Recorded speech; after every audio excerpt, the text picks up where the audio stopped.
এই মুহূর্তের একটি বিগ ব্রেকিং নিউজ। সদ্য প্রকাশিত পঞ্চায়েত ডিলিমিটেশন নিয়ে অসন্তুষ্টি প্রকাশ করলেন কাটলিচড়ার বিধায়ক সুজামউদ্দিন লস্কর ও মোহনপুর জিপির প্রাক্তন সভাপতি নিজামুদ্দিন বড়বুইয়া মনাই এবং পশ্চিম মোহনপুর জিপির সভানেত্রীর প্রতিনিধি নুরুল ইসলাম বড়বুইয়া।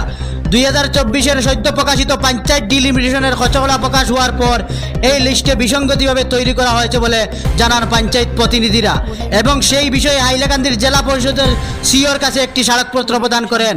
উল্লেখযোগ্য বিষয়টি হলো মোহনপুর জিপির কিছু অংশ কেটে আলগাপুর জিপির সঙ্গে যুক্ত করা হয়েছে এবং পশ্চিম মোহনপুর জিপির কিছু অংশ কেটে সৈয়দগঞ্জ জিপির সঙ্গে যুক্ত করা হয়েছে। এভাবে ডিলিমিটেশন করাকে তারা কোনোভাবে মেনে নিতে পারছেন না বলে সংবাদ মাধ্যমকে জানান। উল্লেখযোগ্য বিষয়টি হলো একটি গ্রামের সঙ্গে অন্য একটি গ্রামের কোনো মিল নেই। একটি গ্রামের সঙ্গে অন্য একটি গ্রামের দূরত্ব রয়েছে 5 থেকে 6 কিলোমিটার এবং মোহনপুর এবং পশ্চিম মোহনপুর জিপির ভৌগোলিক অবস্থা পুরো উলটপালট করে দিয়েছে এই ডিলিমিটেশন করে, যা তারা কোনোভাবে মেনে নিতে পারছেন না বলে জানান। এবং মোহনপুর জিপির কিছু অংশ কেটে আলগাপুর জিপির সঙ্গে যুক্ত করা হয়েছে। এই গ্রামগুলি হলো মোহনপুর তৃতীয় খণ্ড ও মোহনপুর চতুর্থ খণ্ড। আলগাপুর জিপির থেকে দূরত্ব রয়েছে 7 থেকে 8 কিলোমিটার এবং পশ্চিম মোহনপুর জিপির মোহনপুর প্রথম খণ্ড এবং আলগাপুর পঞ্চম খণ্ড, যা সৈয়দগঞ্জ জিপি থেকে দূরত্ব রয়েছে 8 থেকে 9 কিলোমিটার মধ্যে। এভাবে যদি ডিলিমিটেশন করে গ্রামগুলির ভৌগোলিক অবস্থা পরিবর্তন করে দিয়েছে বলে তারা জানান। তারা দাবি করে বলেন মোহনপুর জিপি এবং পশ্চিম মোহনপুর জিপি দিয়ে একটি জিপি গঠন করার দাবি জানান এবং এই জিপি যদি গঠন না করা হয় তারা আইনগতভাবে ব্যবস্থা গ্রহণ করবেন এবং বৃহত্তর আন্দোলন গড়ে তুলবেন বলে জানান।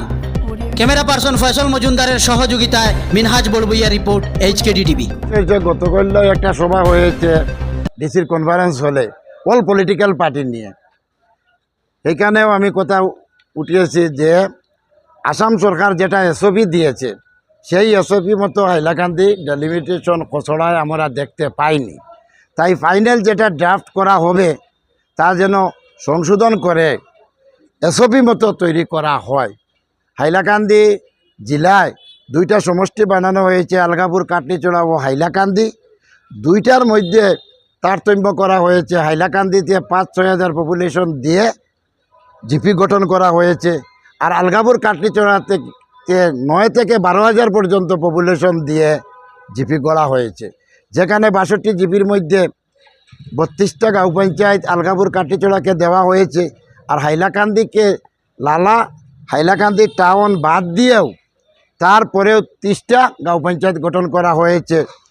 যে 2টা সমষ্টির মধ্যে 85,000 ভোটারের ব্যবধান, 45-50 হাজার পপুলেশনের ব্যবধান, তার মধ্যে 3টি ডেভেলপমেন্ট ব্লক হাইলাকান্দির আয়ত্তায় রাখা হয়েছে, আলগাপুর কাটলিচড়ায় 2টা।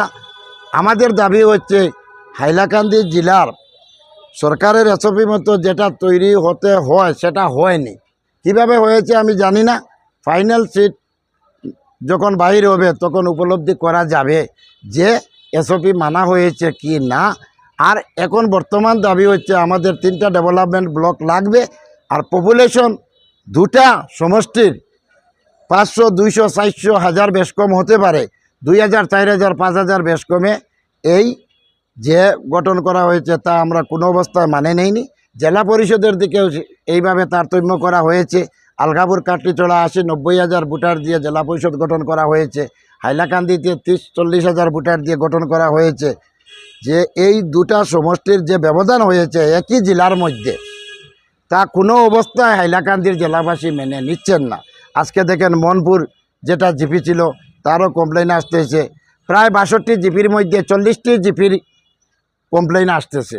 তো ফাইনাল কি জাজমেন্ট হয় দেখা যাবে। এর মধ্যে যেভাবে পাবলিক উশৃঙ্খলতা করতেছে, বিধায়ক হিসাবে আমাদের দায়িত্ব পাবলিককে নিয়ে একটি প্রতিবাদ সভা আমরা করব। সেই সভার মাধ্যমে প্রশাসনিক আধিকারিক যারাও ডেলিমিটেশনে আসেন, ডিসি মহোদয়, CO, সার্কেল অফিসার, BDO, সবাইকে আমরা মেমোরান্ডাম আকারে বলে দিব যে ফাইনাল সিটে যদি ঠিক করা না হয় তাহলে হাইলাকান্দিতে বৃহত্তর আন্দোলনের সৃষ্টি হবে।